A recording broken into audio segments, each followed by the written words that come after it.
Bonjour, c'est Drawer et aujourd'hui nous allons parler d'un nouveau film réalisé par Gérard Bush et Christopher Renz qui est sorti là en septembre 2020 et ça s'appelle Antebellum. Générique.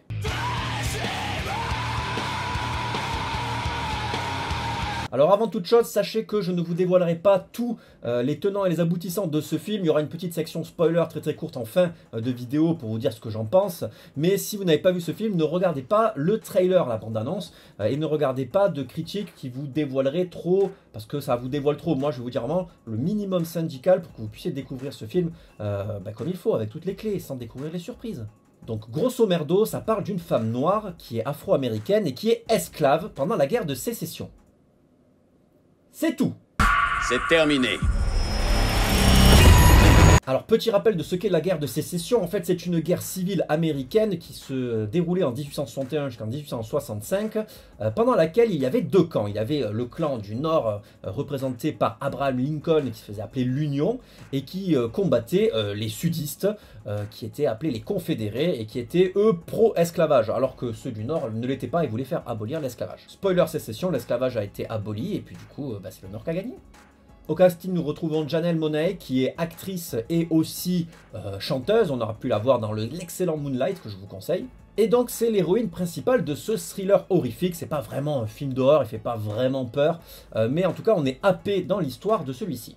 Alors moi, quand je suis allé voir le film, je n'attendais pas grand-chose de celui-ci. En fait, même, j'attendais rien, parce que j'avais rien vu ni rien entendu à son égard. Mais j'aime bien aller voir certains films d'horreur en salle. Et j'ai été très agréablement surpris. Le film fait preuve de certaines fulgurances au niveau de la réalisation. Il a de très beaux cadres. Il a des moments slow-mo qui sont très stylisés. Certains diront que c'est too much. Moi, je trouve pas. Moi, je trouve ça plutôt cool. Il y a de beaux plans de nuit, mais bon, ils sont pas tous maîtrisés malheureusement. Les acteurs sont ok, sans être ouf.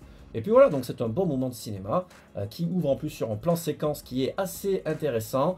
Enfin voilà, vous avez compris, j'ai bien aimé. On part. Ce soir. Ce que j'ai beaucoup aimé dans le film, c'est qu'il est divisé en 2 voire 3 parties, que je vous dévoilerai pas évidemment, mais qu'il y a beaucoup de détails en fait. Il y a beaucoup de détails qui sont mis dans le cadre pour le spectateur afin de comprendre ce à quoi on va avoir affaire plus tard. Parce que c'est un film à twist, vous en avez peut-être entendu déjà parler ou pas, c'est un film à twist.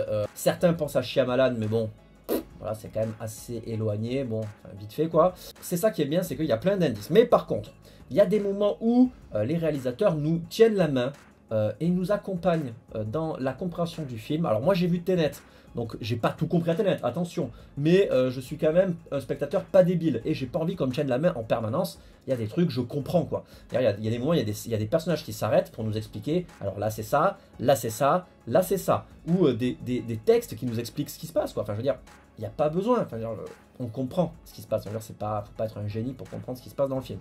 Il y a aussi une scène totalement gratuite que j'ai pas du tout aimé, c'était pour rentrer dans la case film d'horreur. C'est un moment, il y a une gamine super creepy qui arrive avec un jouet qu'elle traîne par terre et limite elle chantonne et elle saute comme ça dans un hôtel quoi. Et t'as le couloir un peu comme dans l'hôtel, comme dans Shining, enfin je veux dire, c'est gros comme une maison, c'est moche, ça fait jumpscare, mal utilisé, pourri.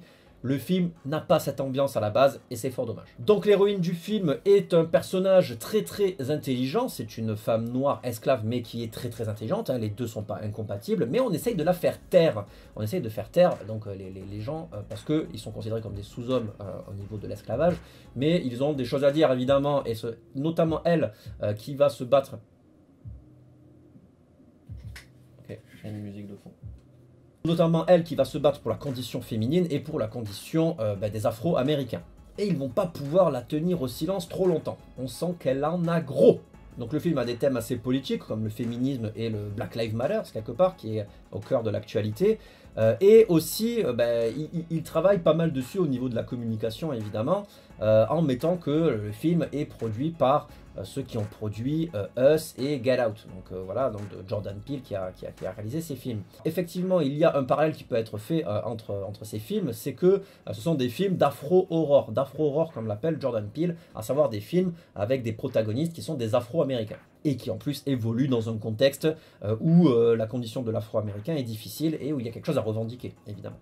J'ai trouvé que le film pêchait aussi un petit peu par certains plans qui étaient de nuit, des plans nocturnes, qui étaient un peu surexposés, que du coup, pour qu'on y voit en fait. Mais du coup, ça se voit et ça fait un peu décrocher du film. Par contre, il a des cadres qui sont vraiment très très jolis, il y a vraiment une très très belle photo. Et la musique du film est vraiment sympa et elle rappelle les coups de violon qu'on peut entendre dans Us ou dans Get Out d'ailleurs. Le final du film est assez impressionnant, il est d'ailleurs quasiment en full slow motion et donc il est très très joli. Voilà, c'est des slow motion qui marquent des moments importants du film, des moments politiques où on voit qu'il y a une revanche qui a été prise, etc. D'ailleurs, ben voilà, donc c'est... Ah non, c'est un spoil, donc je vais venir en zone spoiler après pour ça. Alors juste rien à voir avec le long métrage, mais j'ai vécu une séance de merde. Et pourtant, j'ai réussi à rentrer dans le film. C'est-à-dire que je vous explique un petit peu ma séance. Donc déjà, je me mets dans une place dans le fond, c'est-à-dire que j'ai les baffes qui sont devant moi, donc je vais pas pouvoir accéder à du bon son derrière mes petites oreilles, mais bon, c'est pas grave. Et il y a un gars qui se met à côté devant moi, en tout cas, enfin juste un rang devant, qui pue la transpiration de ouf. Je pense que c'est un gars qui était mendiant, bon bref. Il boit de la 8-6, canette sur canette. Tu entends, il était bourré, il arrêtait pas de bouger, il avait la bougeotte, il dansait, il jouait avec ses doigts comme ça, il regardait, il cadrait comme ça le film avec ses doigts pour essayer de compter. Je sais pas ce qu'il branlait, mais en tout cas, il captait l'attention visuelle comme ça sur le côté. Derrière, j'avais un petit couple trop mignon de deux petits trous du cul qui arrêtaient pas de parler, qui discutaient, d'essayer de comprendre le film et qui mettaient les pieds à côté comme ça. C'est écrit dans un Tarantino. Donc je leur jetais deux regards comme ça, tu vois, trop badass, quoi, en mode arrêtez. Bon, ils ont arrêté et j'ai mon pote à côté qui leur a dit s'il vous plaît, si vous pouviez vous taire. Tu vois, il est super cordial, mais ils ont quand même fermé leur gueule. Au bout d'un moment, ils ont fini par dormir, hein, parce qu'ils ont peut-être pas compris, ils ont saigné du nez, j'en sais rien. Faudrait les mettre dans la salle de Tenet et là, comme ça, peut-être qu'ils feraient une explosion cérébrale comme dans Scanners. J'en sais rien, mais en tout cas, ils nous ont bien pourri la séance, ces personnes-là. À la fin, le gars qui était devant me dit tu devrais, mec, il était raide. Hein. Il était raide. Tu devrais aller voir les anciens mutants. Non, les nouveaux mutants, frère. Les nouveaux mutants. Ah, les nouveaux mutants. Ok, ouais. Bon, après, il est sorti, il a demandé une clope, qu'on lui allume une clope. La personne a essayé de lui allumer une clope comme ça. Lui, il bougeait comme ça. C'était nawak. Nawak. Mais pourtant, je suis rentré dans le film. Donc, c'est pour dire qu'il est quand même captivant. Putain, j'ai un peu digressé là, non? Ok, passons au spoiler. Donc en fait, ça se passe pas vraiment que pendant la guerre de sécession, ça se passe même pas du tout pendant la guerre de sécession, ça se passe de nos jours, et c'est un champ qui a été reconstitué, c'est une espèce de parc historique où ils font des reconstitutions historiques. Et elle a été kidnappée pour être mise dans ce truc de reconstitution, par contre, là elle prend cher vraiment. C'est-à-dire qu'elle est, c'est simulation d'esclavagisme réel. Et donc il y a des gens qui sont acteurs de ce truc, qui sont comédiens, donc ils disent il faut pas que je dis pas mon nom, après on va me reconnaître et tout. Ils ont leur téléphone, machin, mais parce que c'est des gens d'aujourd'hui en fait. Et elle est perdue, et puis personne, enfin tout le monde la cherche alors qu'elle est paumée et exilée dans ce champ de coton, quoi. Et donc Véronica, donc l'héroïne, se fait kidnapper par son opposant politique, c'est-à-dire qu'à un moment elle était là parce que c'est une écrivaine qui revendique donc les droits afro-américains et féministes aussi. Elle parle de son livre, voilà, elle fait des congrès où elle est face à d'autres noires américaines et elle les booste comme ça. Enfin, c'est excellent ce qu'elle fait, mais elle a eu un moment un show télévisé qui s'est mal passé pour son opposant, qui est, je pense, un poil de droite et qui, voilà, donc un blanc qui se fait en gros défoncer à l'antenne. Et je pense que c'est lui, même c'est sûr, qui commandite son kidnapping pour l'amener dans ce putain de champ de coton et devenir un esclavage.